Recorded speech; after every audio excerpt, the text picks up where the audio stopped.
Hello and welcome to another edition of Crystal Confab. I'm Nicholas. I'm joined by three of my crystal besties. Crystal, Adam, let's try that again. I'm sorry. All good. Kyle. Adam. Uh, I've got a new name. you're Crystal now. You're gonna have to wear a new name badge. Yeah, I tried too hard. all good.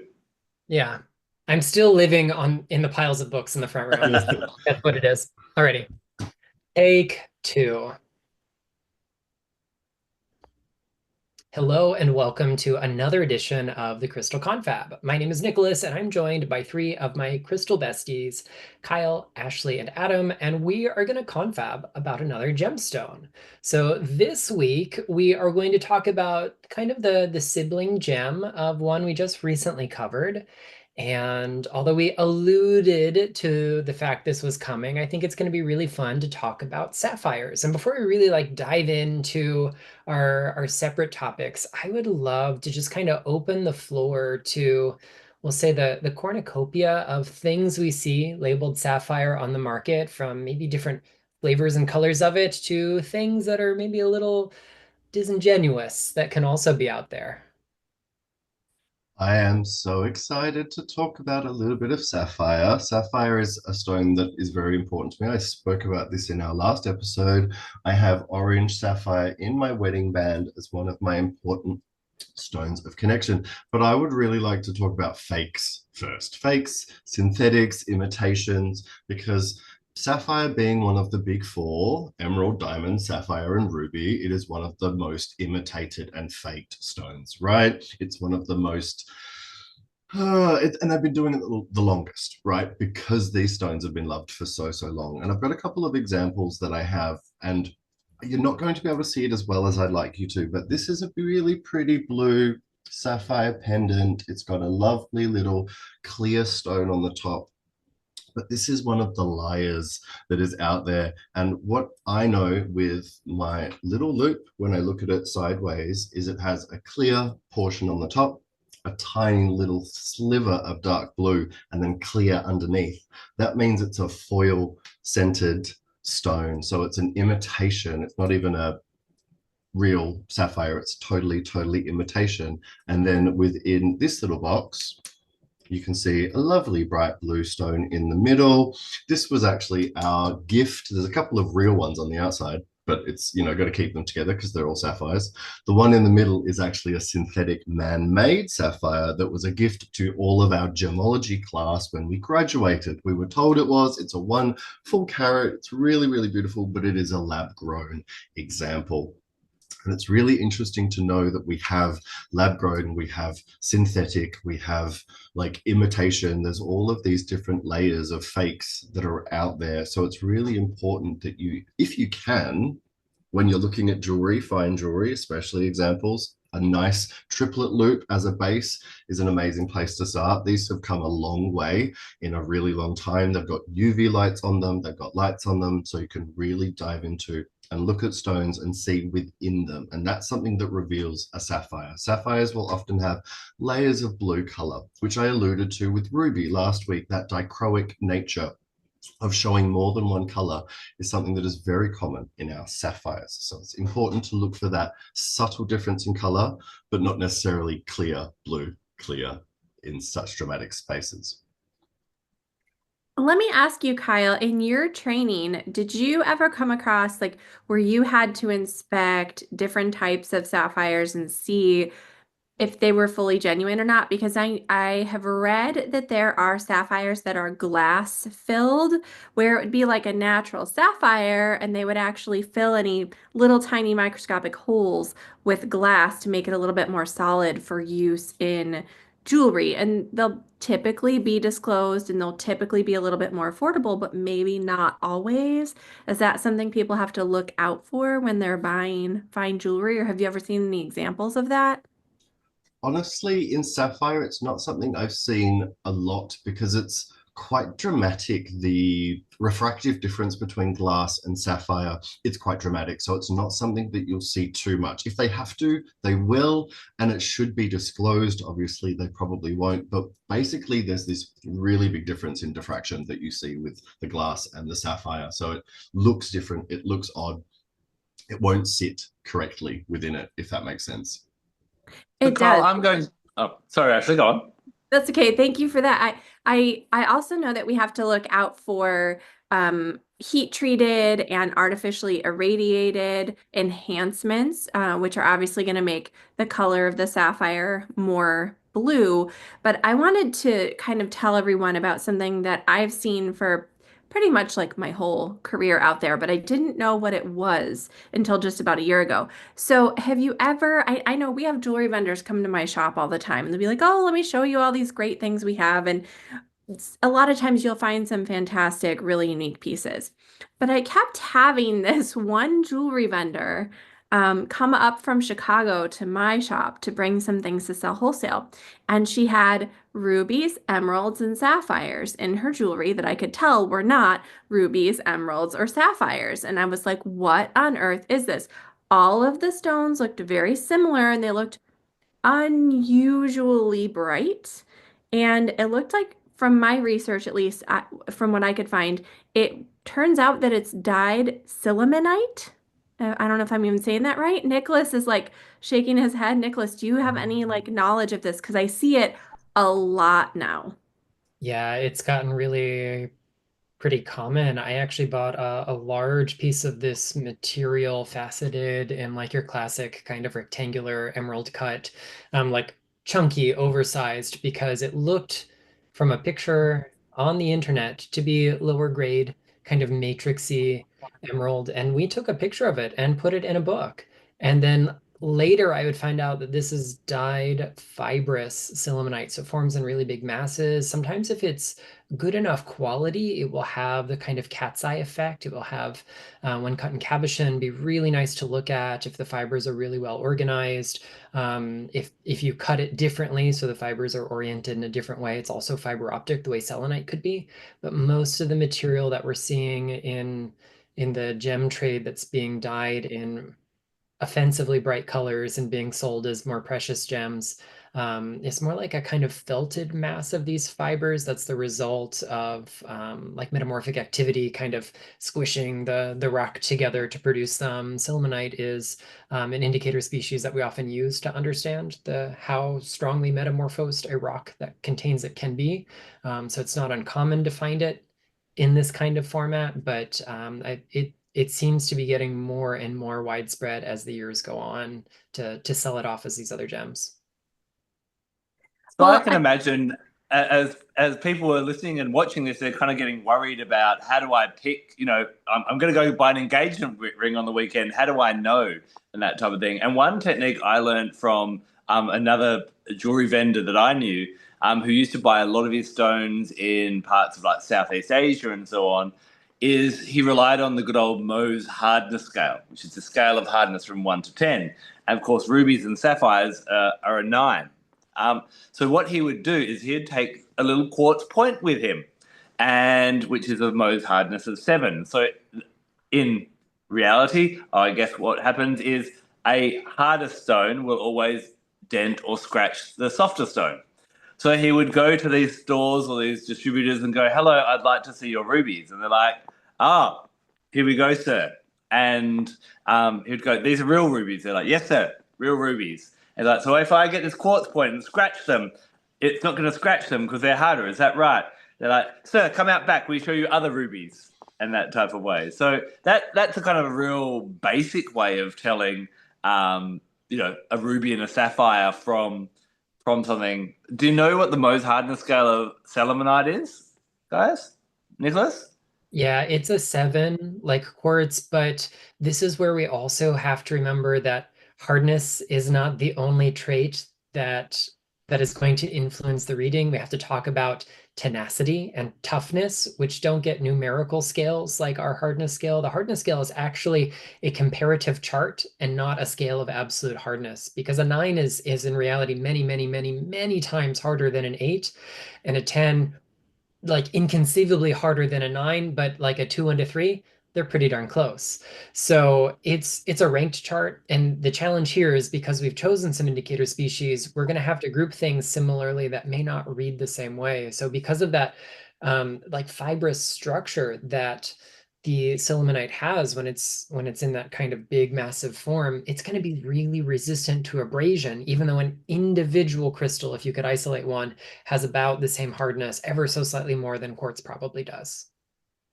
And I will say, like Nicholas, you brought up that you purchased this beautiful, seemed to be emerald online. And I think this is like part of what people can look for with this particular variety of fake, whether that's looking at sapphire, ruby, or emerald, is looking for, it's almost always from what I've seen in those faceted stones, because when you cab it, it looks a little different. It catches the light a little different. It's a little bit more obvious that it's not quite what it seems. So those emerald cuts, any type of really faceted shape, honestly, I've seen it in the nice emerald cut, like rectangles. I've seen it in ovals, that sort of thing. Um, and then if the color looks just a little too good to be true for the price, that's usually an indicator.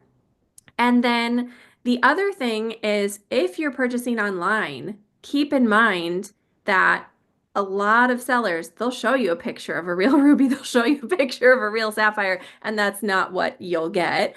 Or they can enhance or change the color on those photographs, right? They can show you exactly what it is you really are buying and not disclose what it is. And I don't think, for the most part, that people are out there really trying to like pull the wool over your eyes. I think like this vendor that I had coming up from Chicago, this wasn't intentional on her part. I think she bought those stones thinking that they were genuine gems and they weren't. And so it was kind of like she was sold something that wasn't quite right. She didn't really have the knowledge and she was reselling it. So I think that happens a lot as well. And most of us, we won't be able to do the hardness test. We won't be able to do that thing. But just knowing this is an example, looking for those faceted stones in colors that are a little bit too good to be true, usually coming out of India, honestly, and a lot of the jewelry manufacturing there.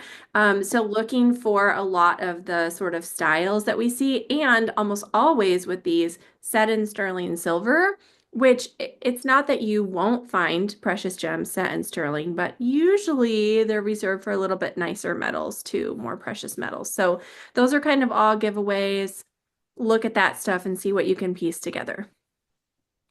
I'm really interested. Kyle mentioned the lab grown crystals before as well. I've seen some different little snippets of information coming up recently.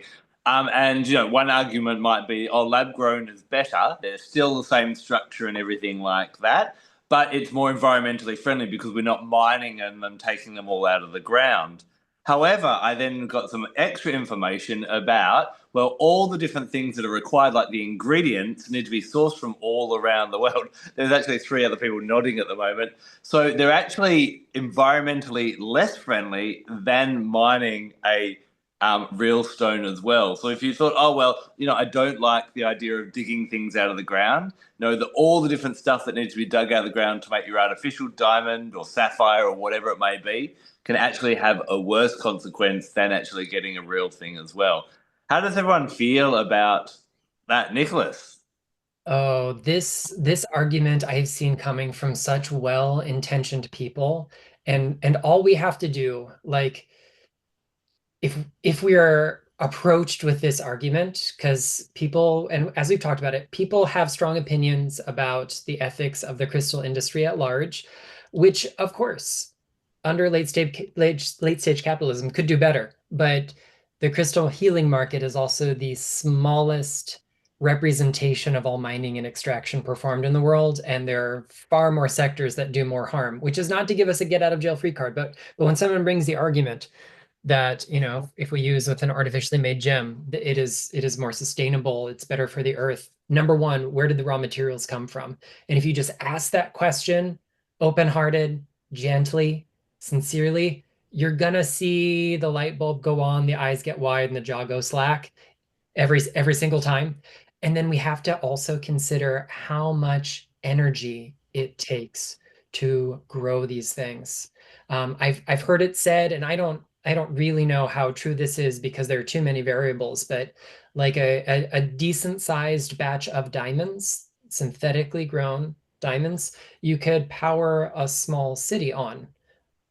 for the amount of electricity that it takes. I think maybe city is a generous term to describe this, but the point is it takes a lot of energy to do it. And there are lots of different methods for growing different kinds of synthetic gems.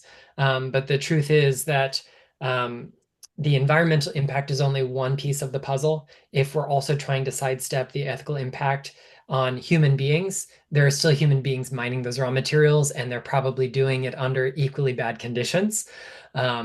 So it is complicated. I'm actually not anti-synthetic gems. As long as we disclose what they are, we use honest labeling. We're not taking things that appear to be something and calling them something else, because that's what we call a simulant and not a synthesized gem. Those words are different for a reason. Some episodes back, we chatted about the honeycomb ruby, which is a ruby simulant, but is not synthetic ruby because it is not structurally identical to ruby. So if you have a structurally identical lab-grown sapphire and it is in your budget to have that, but not the perfect, precious, natural sapphire, get what's in your budget. Like, don't stress yourself out. Work with what's accessible to you. You can also choose lower quality sapphires. Sapphire is something that is frequently mined for industrial purposes, and some of that material ends up getting turned into jewelry or cabbed or tumbled to find its way into the crystal healing market. But I'm all about like just having a really transparent conversation about all of the gray area in this. I think this is a great question that you posed, Adam, and it kind of led me down the same path that Nicholas ended up at, which is when it comes to those synthetics, those lab growns, if you're looking for something that really is like transparent, gem quality, that sort of thing, and that's what's in your budget, then go ahead and go for that. For me personally, I'd rather have just like an everyday quality little stone than have the, synthetic version that's going to be the gem grade. For me, this is kind of more energetically what I feel aligned with. But, everyone's going to be a little different there. I was just reflecting, and I guess, if someone just wants a sparkle, something ornamental, then go for lab grown if that's within your budget. But I think we all talk about the magical powers of these crystals, and I think that's something, it's not just in the structure and the ingredients, it's in the time and the energy and the essence of what Mother Earth put in to actually grow it and all those situations. And we've had some great discussions in the past of how crystals form. I remember just recently Nicholas talking about how petersite is formed. That journey is kind of, creates the crystal, and it's part of it. Just like we are who we are because we've been on a journey. It's like us all downloading doctorates from the internet and going, I'm a doctor now, type of thing. We've got to go through the journey. And for me, if it's not a natural crystal, I'm not willing to use it in my magical or spiritual or healing works at all. Now, moving on, we've been talking about what's happening with sapphires now, but I can imagine, just like when we mentioned with rubies last week, there was, this is not a thing that's isolated to the here and the now. These beautiful stones have probably been yearned for centuries, and there's probably been some mistakes along the way. Nicholas, is that true? Have sapphires kind of had this interesting journey of what a sapphire is and what it's good for and so on? Big time. I hinted at this last week. And the really like the bottom line is that our word for sapphire today only fairly recently in the span of human history became associated with the variety of corundum we know as sapphire. And for the majority of the use of this word and its cognates, it referred to lapis lazuli. So the origin of this word in English, we have a journey it takes from English back into Middle French, earlier than that into Latin, where it was borrowed directly from Greek. The Greeks probably got it from the Phoenicians, who ultimately sourced it from the Hebrew language, and that word is sapphire. And sapphire is one of the most recognizable gemstone names that we see in the Hebrew Bible. There's a lot of references to it, and although a lot of modern English translations just use the word sapphire because they're cognates, it is absolutely not the gemstone that the ancient people knew as sapphire. So when we start looking at those biblical texts and we're trying to get a feel for what the energy of sapphire is, we have to frame everything within the idea that they're actually talking about a very, very different rock. So ultimately, this association is really well evidenced in textual history. I'm a big ol' nerd. We're gonna like fast forward a few centuries from biblical Hebrew and look at the early adoption of this term into Greek. And from there, it kind of spread through, we'll say, the Hellenistic period, Greco-Roman literature, and ultimately throughout Europe.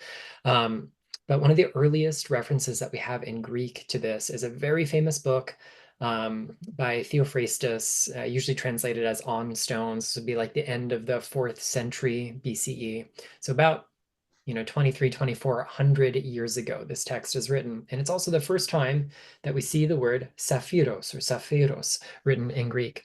And luckily for us, this is also one of the very few times there is a very lucid depiction of the term and the rock it's describing. So rather than just describing the radiance or the brilliance of sapphire like we see in most earlier texts, sometimes describing it as transparent or colorless, which is also challenging, given that we knew it applied to lapis lazuli originally.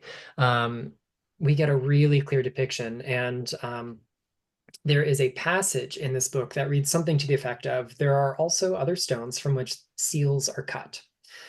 Some of them only for their appearance, like sardian, which would be carnelian, jaspis or jasper, and the sapphirus. The last of these seems to be spotted with gold. And this phrase at the end is our clear indication that the ancient sapphire was actually lapis lazuli, because it's a metamorphic rock. It is metamorphosed limestone, believe it or not. And one of the most iconic features of high quality lapis are little flecks of pyrite in there. Another really important clue is that Theophrastus is reporting on an already ancient tradition of cutting this gemstone into seals. There is a really spurious etymology that's out there that suggests the word sapir comes from kapir or chapir, which might mean to cut or to engrave. Now, we were talking about the Mohs hardness scale earlier. Diamonds were not regularly available in the Levant or the Mediterranean in the times that these texts were written. So if we were talking about engraving or cutting corundum into a seal or into anything else, you would need a diamond to do so. And that simply was not an option. And lapis lazuli is significantly softer. Its #1 ingredient by volume is calcite, which has a Mohs hardness value of 3. So we've got some other pretty clear references that the biblical and post-biblical early kind of, we'll say classical sapphire was in fact lapis lazuli. But over time, the two gems did get kind of conflated. In some of these Greek texts, there's an interesting phenomenon that takes place where sapphire was adopted after they already had a word for this material, and that word is kaianos. It's the origin of our word cyan, which also gives rise to the word kyanite, for example, whose name means bluestone. And kaianos was a really rich bluestone. Eventually, that and sapphirus referred to the same rock, but they diverged, and kaianos took on the association being pure lazurite, as opposed to the sapphire, which was the metamorphic rock of lazurite, calcite, pyrite, and dozens of other accessory minerals. And the challenge here has been trying to find the earliest iteration of this term. There are a lot of associated words that we can find, allegedly in Indian, although this is also kind of spurious to find these Vedic texts, Sanskrit texts that have seemingly related words, although they don't appear to refer to a specific gem species. We also find marginal cognates in ancient Egyptian for lapis lazuli that shares at least a majority of the consonants with the origin of the word sapphire. We also see it in Ugaritic, in Aramaic. So what our takeaway is that there's a kind of term that we use when talking about gems in an anthropological and historical setting that I think we can apply it here. And a really good example of this is found with jades. And maybe one day we'll talk about how complicated jade is in the archaeological setting, but you have what are referred to often as precious jades, which will be whatever the native version of that is in the region, jadeite or nephrite. But then you also have social jades. They are usually softer, more plentiful, less valuable rocks that serve the same function. And although the stone carvers would have known the difference between a serpentinite rock and true jadeite, because one is a heck of a lot easier to carve than the other, they would have been used very similarly in social settings, in religious settings, in magical settings. And we can assume by the time we get to the medieval period, when we have the kind of noble sapphire emerging, particularly by the time we reach the sort of the height of our medieval lapidary tradition, we start to see like a rise in the Christian lapidary tradition, where like all of this pre-Christian imagery is being reinterpreted. Now we're starting to take that word and apply it to what is otherwise an entirely new gemstone, one that is transparent, one that can be very luminous with a good refractive index, one that is also not nearly as easy to cut. And so it becomes associated with royalty, not merely for having come from the rooftop of the world and in the high mountainous regions like lapis lazuli does, but because it is so difficult to work that you had to pay people quite a lot who were very skilled artisans to have access to it. And so in this period, we get a kind of blending of the use of both of these stones. And ultimately, it kind of circles us back to our earlier topic where as these two gem species got really murky and muddy as to who was who based on which text and which term, eventually any blue stone could be called sapphire. Any faceted piece of paste or blue glass could be called sapphire.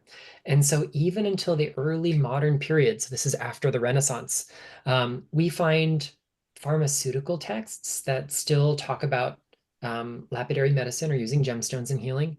And almost all of these that we find circulated by the guilds in Western Europe have sections about being able to determine the authenticity of your precious gems, particularly stones like sapphire, because there is no new problem under the sun. The problems that we have in today's market are the problems that people had 300 years ago, are the problems that people had 3,000 years ago.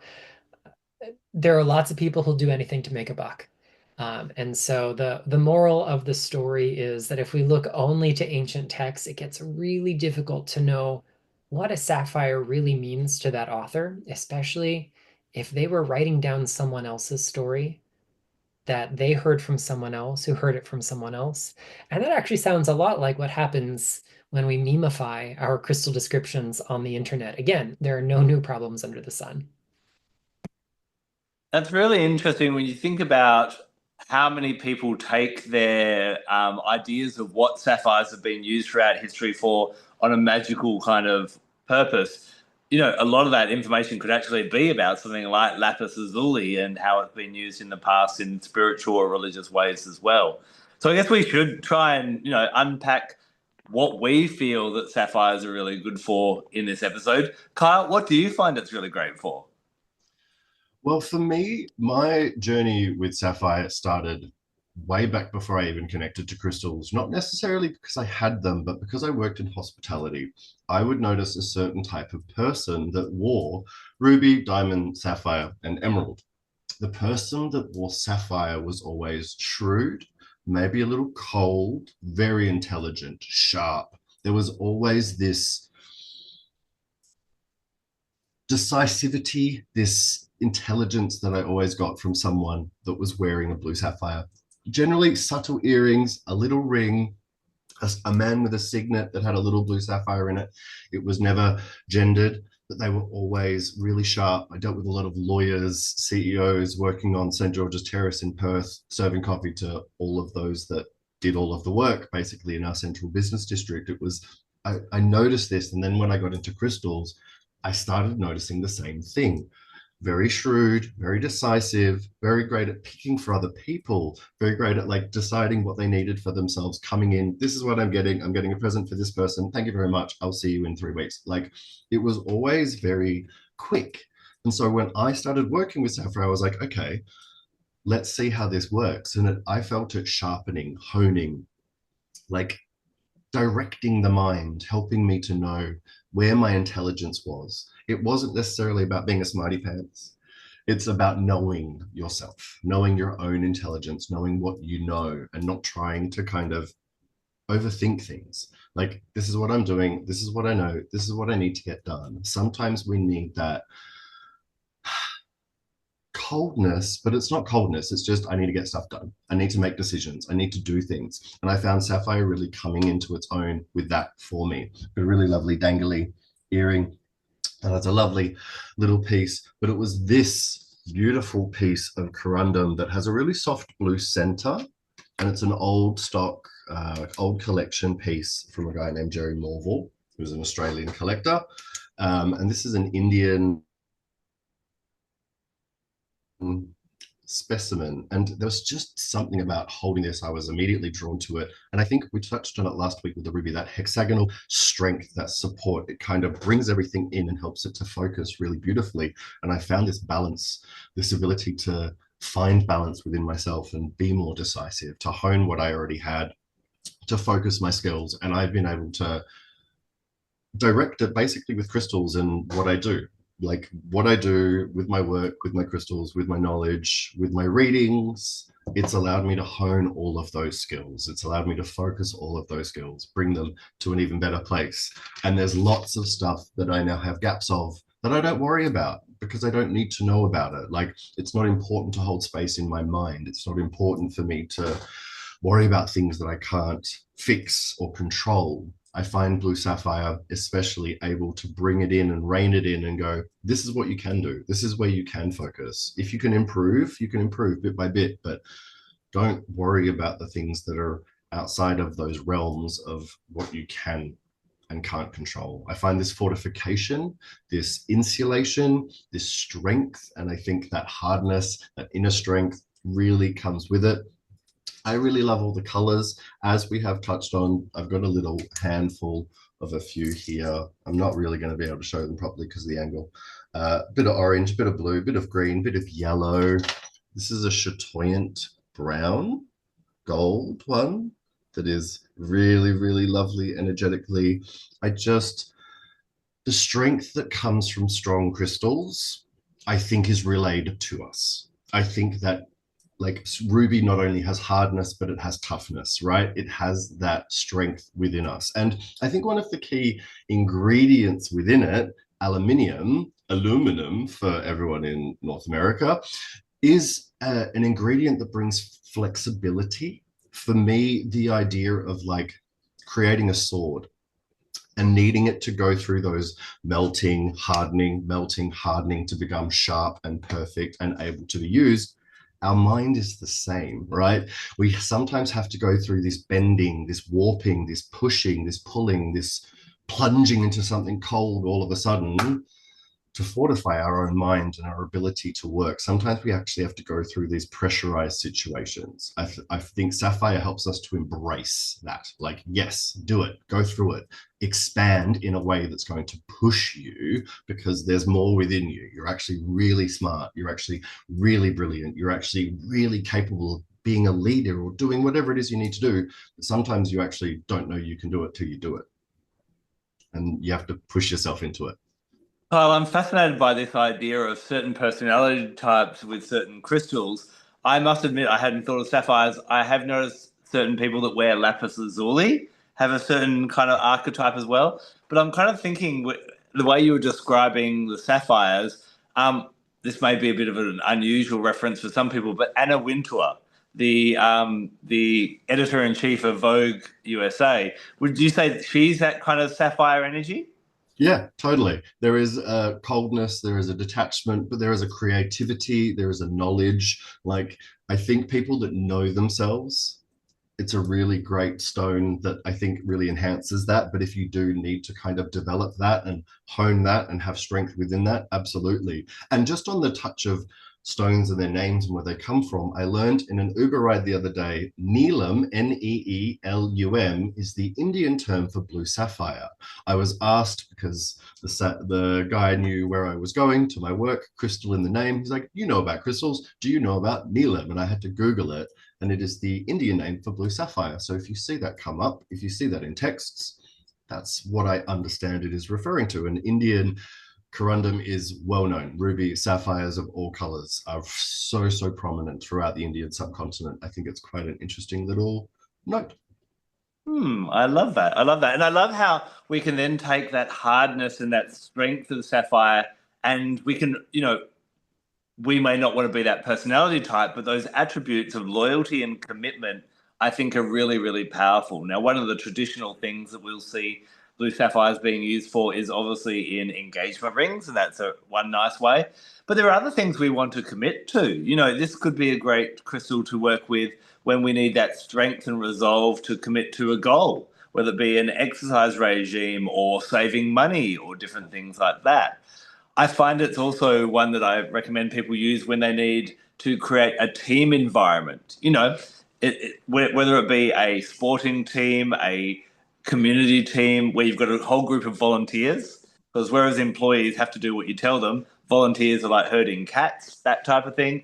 Or whether maybe you are an employer and you do find that people's loyalty to your business is waning and maybe you keep losing employees to other companies and things like that.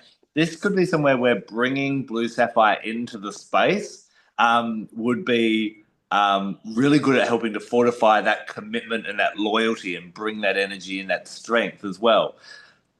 I'm kind of pondering, though, after listening to what Kyle was saying as well, with that sternness about it, I'm wondering if when we were, doing something like we want to keep all our workers together or our team together, maybe we need to bring something in like, I don't know, whether a yellow sapphire would have a bit more joy to it or even something like a citrine as well. What do you reckon, Kyle, in that to not get too serious and people feel like they're caught in a situation? Does that make sense? Yeah, absolutely. For me, I think because I bring so much heart into everything I do, I actually need a little bit of that sharp coldness. So I think it helps to balance me out a lot. I think adding a bit of warmth with citrine would be lovely. Green sapphire could be a really great option, even star sapphire, because star sapphire brings this sort of illumination. So I think that would be a really lovely way of balancing out any detachment that maybe we need to balance. Yeah, very much so. But I think it's still a great one for commitment and loyalty in relationships as well. We do live in a world now where there are so many options and there's online and all that type of thing. Fidelity can be an issue, and even a simple practice of having a beautiful photo of the two of you somewhere prominent in the house, and you could even look at a bit of feng shui and look where the relationship quadrant is in your house, and setting when you first get together or when you put it together. Two sapphires. And, like Ashley said, you can get some tumbled ones that are quite affordable. Pop a couple there. And each year on your anniversary, pop another one there. Just kind of strengthen that relationship as the challenges go through as well. A final little strength thing that I'll throw in there as well is often our gums represent commitment and strength to life and different things like that as well. And popping a sapphire near your toothbrush is one of those kind of medical and crystal things you can pop together. Look after your teeth and brush your blue teeth a couple of times and floss like you tell the dentist you always do. But a sapphire near your toothbrush could be an energetic supporter as well. Now, Ashley, I noticed you ran off and went and grabbed something. I'm intrigued what you've got to share with us. It was actually my book, Cosmic Crystals, because Adam, I am taking a little bit of your role this week and talking a little bit about the upcoming astrology. So we will very soon be in the time of the full moon in Libra, which will happen, I think, just a little short of a week from the release date of this episode. So you have some time to sort of get prepared and ease into that energy. Now, I love this because so many of the themes that Adam just discussed, like partnership and cooperation, are huge themes for this full moon. So Libra is associated with the air element. Its ruling planet is Venus. So if we think of that combination of the sort of wit and wisdom, intellect and clarity that the air element brings with that connection to love and relationships, partnership and cooperation that we see with Venus, these really create this interesting dynamic during the full moon in Libra. So during this time, and I would say this is, for the few days before, the day of or evening of that full moon, and for the few days after, it's really important to be super mindful of your interactions with others. This is an important time for relationships of all kinds, not just our romantic partnerships. This could be business partnerships. This could be friendships. This could be relationships with your neighbors, with your community members, friends and family, all the way to acquaintances and coworkers. Look at those dynamics that are presenting themselves during this time and really getting your attention, especially the people that you already sort of have a difficult time seeing eye to eye with. Be extra sort of vigilant and aware of what's going on with those relationships, because these opposing energies during this time can create a little bit of competition or cooperation, and you get to choose. And this is one of the things where bringing Sapphire in can really support you, right? It can turn those competitive energies on their head and help create and foster an environment of cooperation instead. So think about working with this stone in whatever way that will support you, in whatever way you're going to be able to have it near you, on your person, around you. So put some on your desk if you're worried about those relationships at work. Wear it as jewelry if it's going to be, potentially a fiery time with the people that you're closest to sort of cool things down. Cooperation is always going to be so much more pleasant than that competition. So make an effort to really put your best foot forward in your relationships and take time to smooth things over, keep a cool, calm, collected head. That's going to be really important.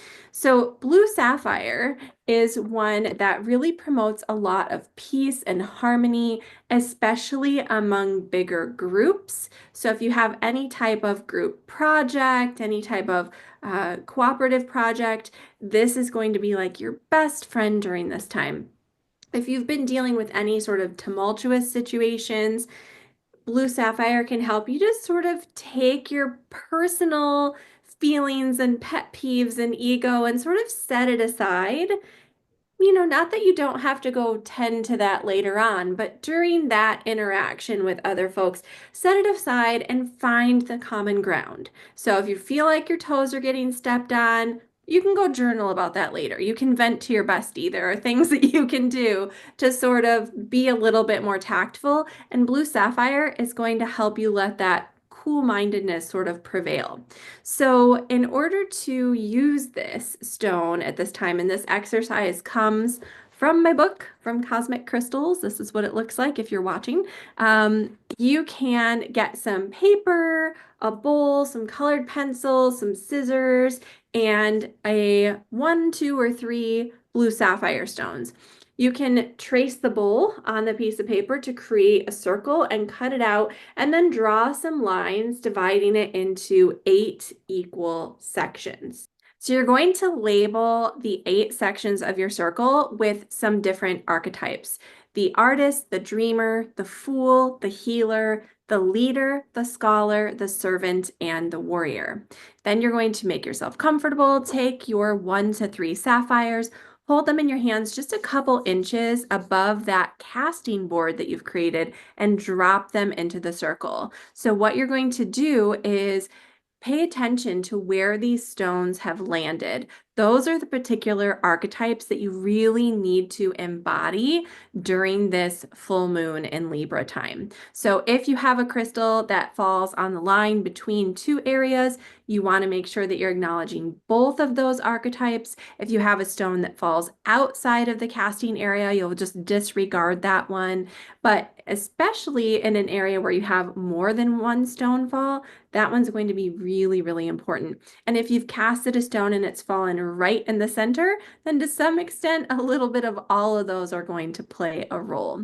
So this is a great way for you to just sort of pay attention to those areas of your life that you need to focus on, that you need to call upon, those strengths that you need to bring in during this time, and really sort of embody to make sure that you are connecting with people in the right way, that you're acknowledging those relationships, but also that you're creating whatever boundaries you need to create in those relationships as well.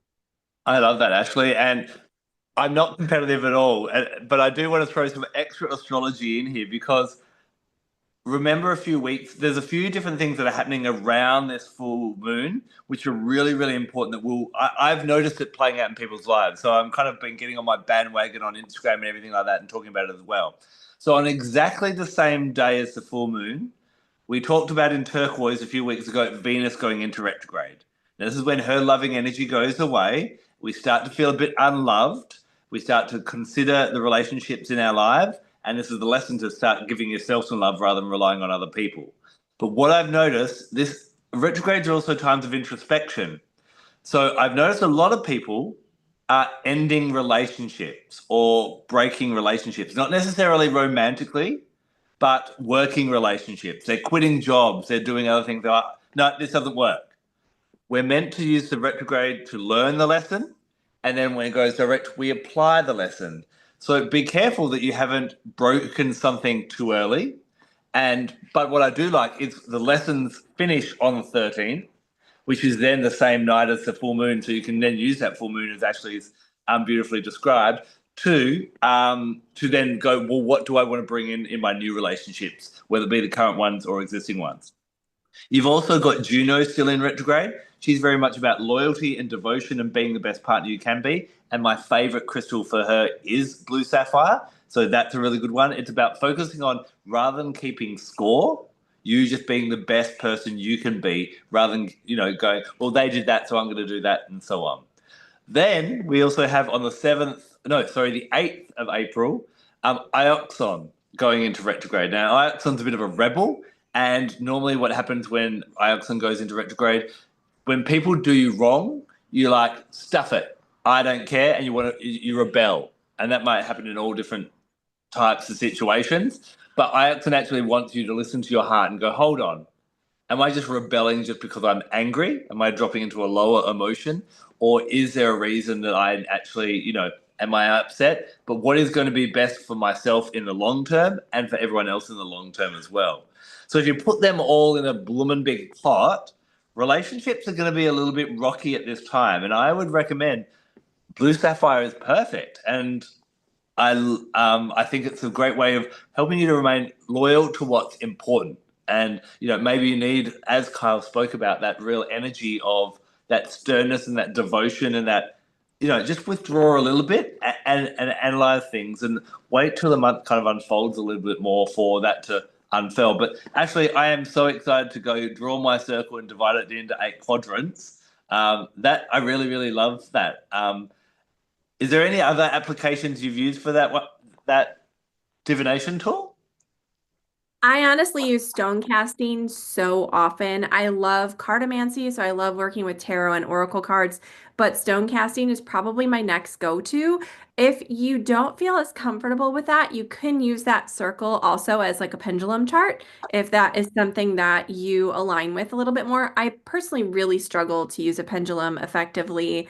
It's just not in my wheelhouse. I feel like I'm a little too strong-willed and I'm always influencing like the movements, very unintentionally, but subtly. So I really love stone casting because I can just get in that zone, hold my stones, hold them above, let go and see what really needs my focus and attention. But you can use this for anything. You can create, you know, a little circle with 3 sections, or it could just be on a sheet of paper, divide it into different sections. The circle is nice because it's a little bit more whole and complete, and a little bit easier to sort of break into different areas. But you know, do this with different themes in your life. Do this with different decisions, right? If you have a really difficult decision and there are different paths you could take, put each of those in those little areas and cast those stones and see what calls your attention. I have this little kit I've been collecting for ages of those little tiny crystal gemstone chips. They're all in a pouch. I assign each one of those a 1-word meaning just to give me some focus and direction for what that stone is representing. I will often use those little gemstone chips. I'll reach in at random, pull some out of the pouch, whatever I'm pulling out, I'm trusting, you know, these are the options that the universe is presenting for me. Drop them on whatever casting board I've created and go to town interpreting. And this is something that's a little bit more fluid, a little bit more free form than some other divination methods. And Kyle, what did you want to share about that? You literally just finished, like, I was just going to ask, could you just pick different stones with those different archetypal meanings and then throw them onto a piece of paper and just see which just you're drawn to, or pick one out of a bowl and see which one is the one that speaks to you? You literally just said what I was going to ask.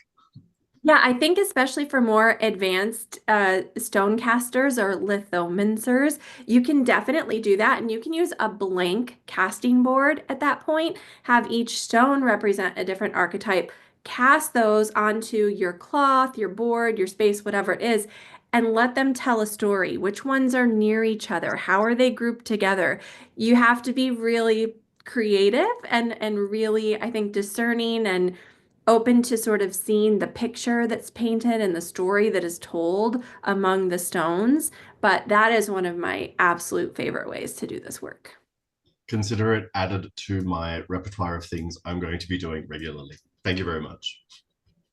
Well, you come to Crystal Confab every week for answers, and this week we've even shown you how to get the answers yourself. So thank you very much for joining us for another week of Crystal Confab and Craft Corner. We'll be back next week when we dive into another gift of Mother Earth. Until then, go and find the answers you seek. We'll see you then. Blessed be.